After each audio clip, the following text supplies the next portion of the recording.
Welcome to Money Talks. My name is Mike Campbell. Man, what a show. You got to hear this guy, Dave Yeager, very prominent oil analyst or energy analyst, author, etc. Well, I want to ask him a straightforward question. I've been puzzled by our at least willingness to cut off oil exports to the U.S. Well, I'm not sure too many people have done the cost of that. I'm going to ask him, is it a good idea or not? He's got lots to say. I think you're going to find it fascinating. We also got lots of stuff to talk about when it comes to cybersecurity. Ian Patterson is going to be with me from Plurilock. Plus, one of my favorite people when you look at real estate investing, Jeff Olin from Vision Capital is with us, telling what the state of affairs is there. Now, keep in mind, they do all of their investing in the stock market. When you go out and you buy a piece of property in what we, I guess, would consider the normal way, well, presto, you don't get discounts there. But sometimes the market mispriced both on direction, too high, too low. Vision Capital has done a fantastic job with that, averaging 10.2% since they started the Vision Capital funds in 2008. So as you can tell, lots to come. I've got Michael Levy. I've got talking, of course, a big time goofy. I've got Ozzie Jurek. So much to talk about on the other side of real estate. But first, maybe it's just recency bias, but I can't think of anything like this in the past, well, I think decades, when you talk about the Liberal Party's retreat from the carbon tax once the leadership contest began after Justin Trudeau's resignation. I mean, come on, it's arguably been the most contentious, dominant issue in Canadian politics for the last several years, one that has severely divided Canadians, with the Liberal Party, NDP, Greens fully supporting a carbon tax versus the Conservatives, which have aggressively campaigned against one. Yet within days, moments of announcing their bid to replace Justin Trudeau as Liberal leader, you got, prospective candidates like Chandra Arya announcing he'd get rid of it if he was elected. You've got leading contenders, Mark Carney, Chrystia Freeland, not far behind, suggesting they'd also do away with it. And you got Katrina Gould saying she's immediately stop any increases. Now, granted, some backtracking has taken place. Once, I think it was the shocked reaction from the Liberal partisan supporters who spent the last 6 years defending the carbon tax, even in the face of bungled implementation, even in the face of that horrendous decision to suspend the carbon tax on home heating oil in Atlantic Canada, which effectively obliterated the Liberals' main rationale that everybody's better off under a carbon tax. I mean, what, we're supposed to believe that Justin Trudeau had decided to make everybody in Atlantic Canada worse off? But still, Liberals defended the carbon tax and attacked the Conservatives for not supporting it. And yet here we are, early days of the leadership race, and hopefuls can't distance themselves fast enough from it. And now we're much closer to the position of Pierre Poilievre of the Conservatives than they were of the Liberal Party under Justin Trudeau.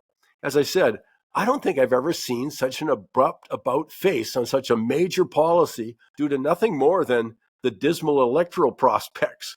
Although I'm not surprised. I mean, the Liberals have bungled the carbon tax file right from the beginning.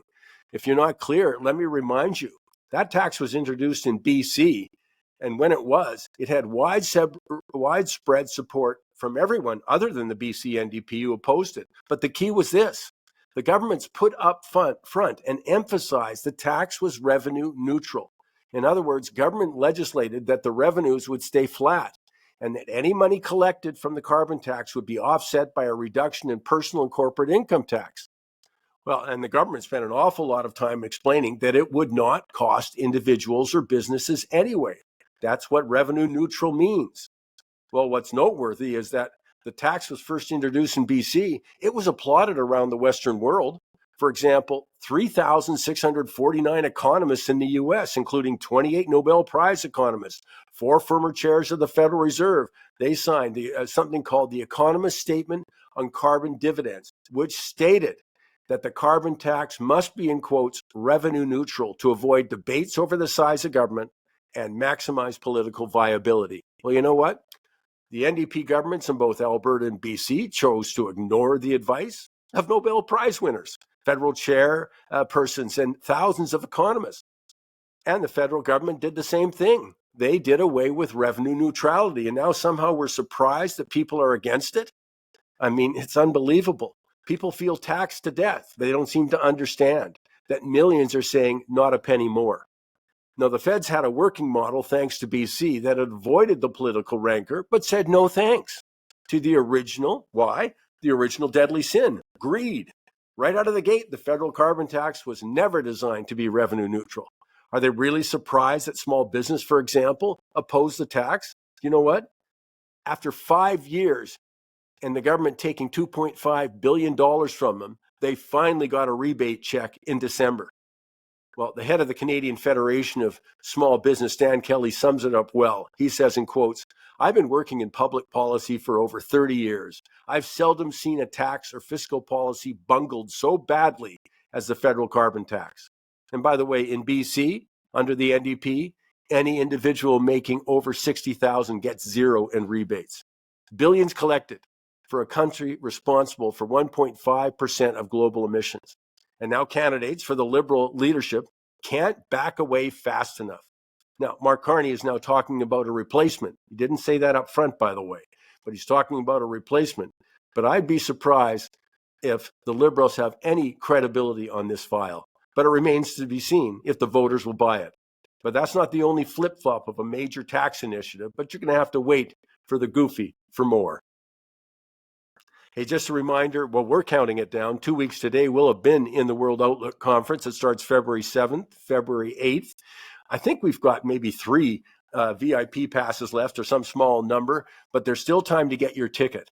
And I would just say go to mikesmoneytalks.ca, mikesmoneytalks.ca, click on the events, and there you go. The tickets are right there on the front page. I'm looking forward to seeing everybody and getting excited because the list of analysts is so terrific. You know, whether we're talking about Tony Greer or Martin Armstrong, Lance Roberts, Joseph Schachter. Of course, Ozzy's going to be there. I'll chat with him about that in a minute. And Victor will be there. I mean, it's absolutely been fantastic. But my definition of fantastic is how good the track record's been. You just can't hide the fact that our small cap portfolio has returned every single year. Now, I can't promise it can do that in the future, but every single year, 13 years, it's been more than double digits, sometimes exceedingly more than double digits, including our portfolio from last year. So many winners in that. But I think it's a great opportunity to come and really immerse yourself for just a couple of days in what's going on in the world economically, domestically, financially, but how you can take advantage of it, how you can protect yourself and your family through the proper kinds of investment focus. We've done that successfully. I intend to continue to do that, but I'd love to do it with you in person. I'll see you there.